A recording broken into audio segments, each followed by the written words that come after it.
नमस्कार। अभी हम लोग खगड़िया जिले में हैं और हमारे साथ भोजपुरी के सुपरस्टार गायक छाला बिहारी जी हैं और प्रशांत किशोर के साथ जन स्वराज पद यात्रा में चल रहे हैं और साथ ही गाना भी गा रहे हैं जन स्वराज पद यात्रा को लेकर के। आखिर प्रशांत किशोर के साथ क्यों जुड़े जन स्वराज पद यात्रा में?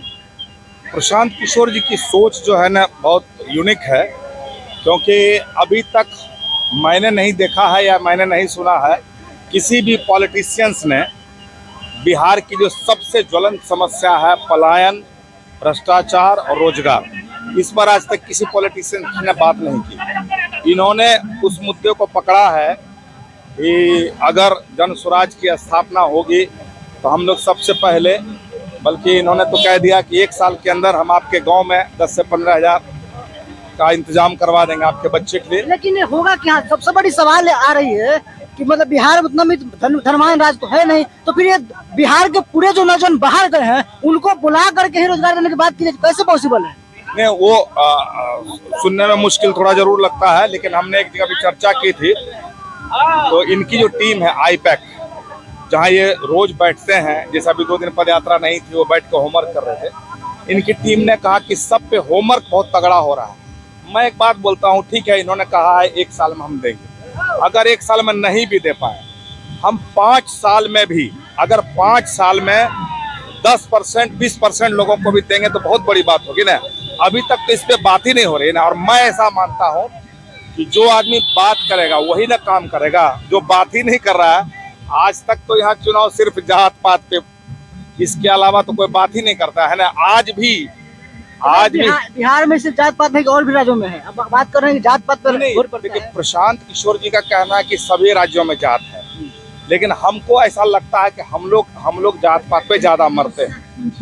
और आज भी आप देखिए राहुल गांधी को जातिगत जनगणना करवा रहे हैं, और आज भी जो चचा भतीजा सरकार में थे तो वो एक ही चीज जातिगत जनगणना जाता है। अरे भाई, जातिगत जनगणना तो करवा ही रहे हो। जातिगत एक सर्वे थी, वो तो एक नॉमिनल कंडीशन को लेकर के बनाया गया था, उसमें तो ऐसा कुछ था नहीं था नहीं तो, लेकिन लॉलीपॉप तो पब्लिक को दिखला रहा है ना, पब्लिक को तो बता रहा है। तो कहा जा सकता है कि प्रशांत किशोर भी लॉलीपॉप फेंक रहे हैं, कह रहे हैं कि 2400 भीख नहीं 2000 हम पेंशन देंगे, और एक ही साल में जो वादा कर रहे हैं भी तो लॉलीपॉप फेंक रहे हैं।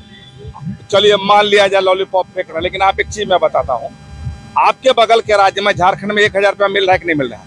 तो आप 400 रुपया दे रहे हैं, क्यों दे रहे हैं बताइए? तो अगर आप नीतीश कुमार से अगर पूछा जाता है कि बगल के राज्य झारखंड में 1000 रुपया मिल रहा है, आप यहाँ 400 रुपया क्यों देते हैं? कहते हैं यहाँ खेती बाड़ी है। अरे भाई, खेती बाड़ी कितने लोगों के पास खेती बाड़ी है? देखिए, अगर वो बात कीजिएगा लॉलीपॉप, तो लॉलीपॉप तो किसी को नहीं देना चाहिए, क्योंकि व्यक्ति जो करने वाला होगा उसको रोटी नहीं देना चाहिए, पब्लिक को रोटी का इंतजाम करना चाहिए। तो लेकिन लोगों को ऐसा लगता है कि अगर कुछ लॉलीपॉप नहीं देंगे तो लोग में ये नहीं आएगा। तो चलिए, इसको लॉलीपॉप मान सकते हैं आप, थोड़ा तो सबको देना पड़ता है। मोदी जी जो 4-5 किलो अनाज दे रहे हैं, क्या लॉलीपॉप ही है? नहीं तो विपक्षी लोग जो बोलता है 72,000 दे देंगे तो पब्लिक सब भाग जाएगी।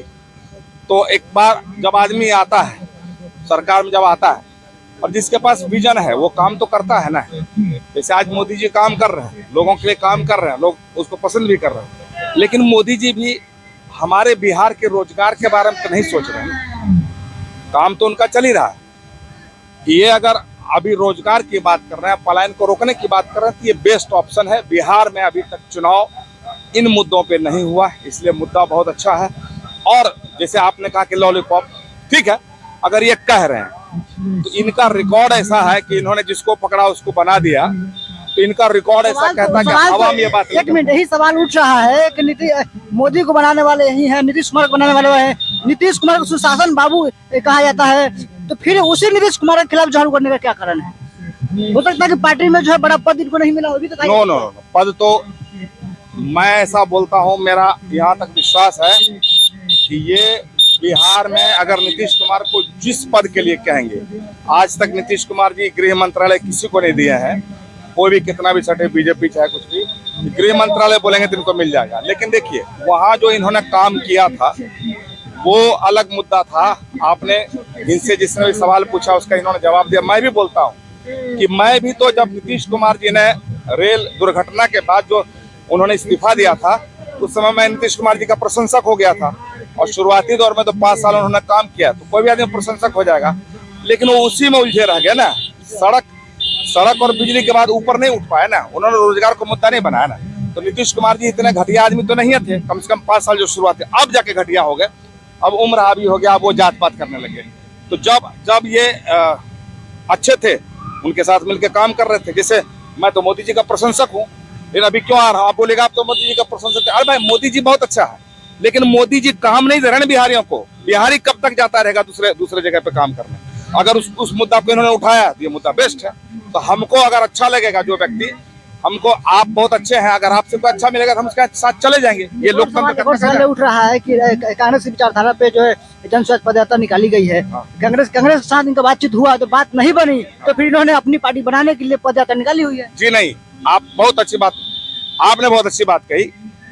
ये मुद्दा मुझे शुरू में खला कि कांग्रेस के पास गए जब बात नहीं बनी। ये किसी पार्टी में सिर्फ जाना नहीं चाहते हैं।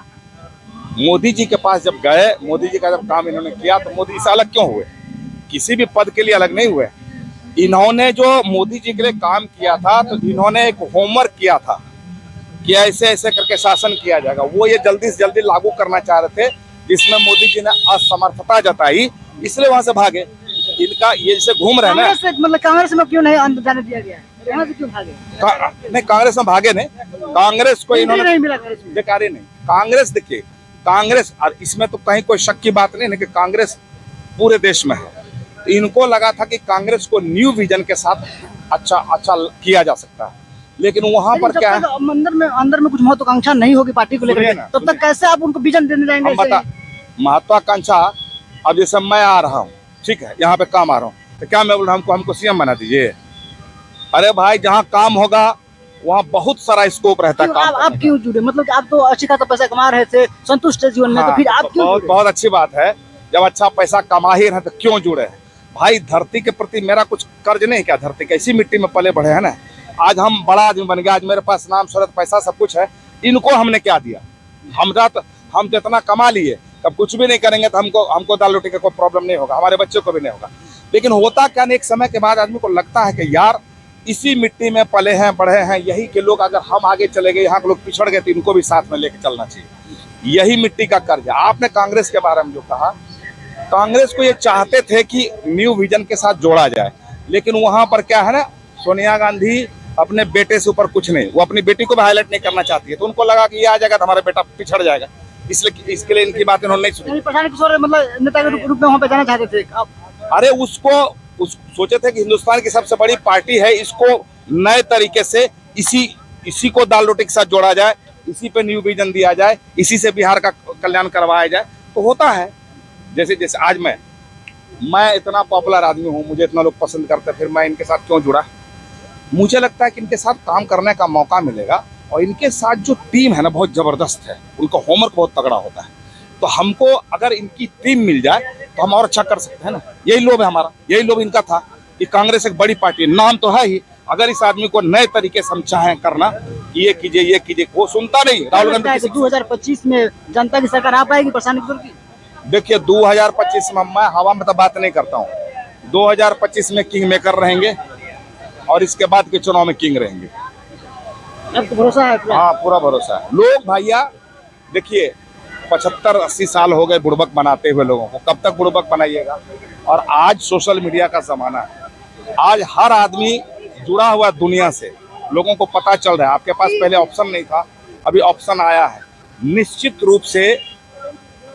रूप से लोग जुड़ रहे हैं, और खेला होगा 2025 में, खेला होगा। आप देखिए ना भाई, अच्छा एक चीज, न्यू कॉन्सेप्ट देखिए, आज तक कोई पार्टी ऐसी बनी थी क्या जो दरवाजा जाके बोलते हैं दही मथ रहे हैं?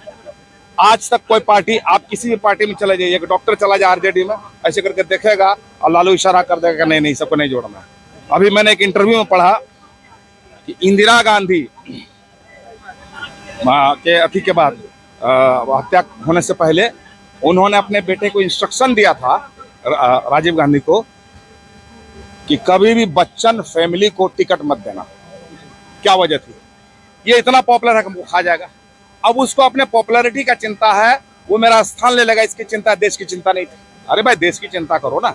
तो हर एक बीजेपी है। आप किस महत्व से जुड़े हैं, मतलब आप किस पद के लिए, मतलब आप कुछ पद के लिए दावेदारी कर रहे हैं या फिर ऐसे ही समाज सेवक तौर पर चल रहे हैं? देखिए मेरे बारे में आपको पता होगा कि मैं खगड़िया की तो बात छोड़ दीजिए, बिहार में कहीं भी कोई फाइट करता है सरकार से, मुझे अगर बुलाता है, अगर मेरे पास टाइम होता तो मैं जाके खड़ा हो जाता हूँ। जैसे यहाँ पर खगड़िया में हमने धमारा में 9 दिनों का अनशन किया, डुमरी घाट पे 4 दिनों का अनशन किया, और सहरसा में मैंने 4-5 दिनों का अनशन किया। 6 दिनों का अनशन मैंने कटिहार में किया और पदयात्रा किया। मैंने 25 दिनों की पदयात्रा करके मैंने नीतीश कुमार जी से खगड़िया को 307 करोड़ का पैकेज दिलवाया। तो मैं समाज सेवा से जुड़ा हुआ रहता हूँ। अब ठीक है, उन्होंने पैकेज दे दिया, हम कहाँ गए पैकेज लेने के लिए? हमको पैकेज दीजिए, ठीक है, उससे विकास, खगड़िया का विकास कीजिए। बाद में मैंने डीएम से पूछा कि बाप रे 307 करोड़ लाए थे पैदल चलिए, कहाँ गया सर 307 करोड़? तो कल के सारा काम होता है उसी में। तो जो भी कुछ करने वाला व्यक्ति होता है, खगड़िया का विकास हो, अच्छा ये कुछ भी होगा, हमको कोई शांति नहीं मिलेगी। आपको मैं बता दूं, ऑन कैमरा मैं बता रहा हूँ, शहनवाज हुसैन जब उद्योग मंत्री थे, मेरी बहुत अच्छी दोस्ती है उनसे। उद्योग मंत्री बनने के बाद मैंने कभी फ़ोन नहीं किया, मैंने उनको बधाई नहीं दी। उन्होंने एक दिन हमसे फ़ोन किया, फ़ोन करके मेरे से गाना सुनना चाह रहे थे, लड़की पटा ले बेटा, इसलिए सुनना चाह रहे थे। वो किसी इन्वेस्टर के साथ बैठे थे, तो मैंने गाना सुना दिया। उसके बाद मैंने कहा, एक चीज बताइए, एक सवाल जवाब दीजिए, खगड़िया में क्या लगता है कि जनता जो है प्रशांत की बातों को समझ पा रही है? नहीं, खगड़िया में नहीं, सब जगह लोग समझ रहे हैं, सब जगह समझ रहे हैं। मैं वो बात एक सवाल ये है ना, हम उनको बात पूरा करने दिया। तो मैंने उनको कहा कि खगड़िया जिला पहले एशिया में नामी था मक्का उत्पादन में, अभी पूरी दुनिया में हो गया। इतना बात सिर्फ उन्होंने सुना, उन्होंने कहा 25-30 बीघा जमीन का इंतजाम कीजिए, आपको हम इथेनॉल फैक्ट्री देंगे। हम प्रयास में लगे, जमीन के तलाश में लगे, तब तक सरकार बदल गई। और आपको बताऊं, मैं शहनवाज हुसैन तो कभी नहीं कहा, मैं जानता हूं कि शहनवाज हुसैन इतना अच्छा काम कर रहे थे ना कि नीतीश कुमार डर गए और सरकार से ये खींच लिए। अभी लोग ये कह रहे हैं, मुझे नहीं पता 4 लाख नौकरी दिया कि नहीं दिया तेजस्वी यादव ने, लेकिन अगर सही में 4 लाख लोगों को नौकरी दे दिया, इसीलिए वो भागे होंगे, क्योंकि उनको ये बहुत खराब लगता है कि कोई हमसे अच्छा काम ना करे। हम करेंगे नहीं, दूसरे को करने नहीं देंगे। इसलिए भाग गए हो सकता है, क्योंकि वो लोग ऐसा कह रहे हैं। शहनवाज हुसैन का तो मैं जानता हूँ, क्योंकि कोरोना पीरियड में उन्होंने 5 फैक्ट्री शुरू करवा दिया।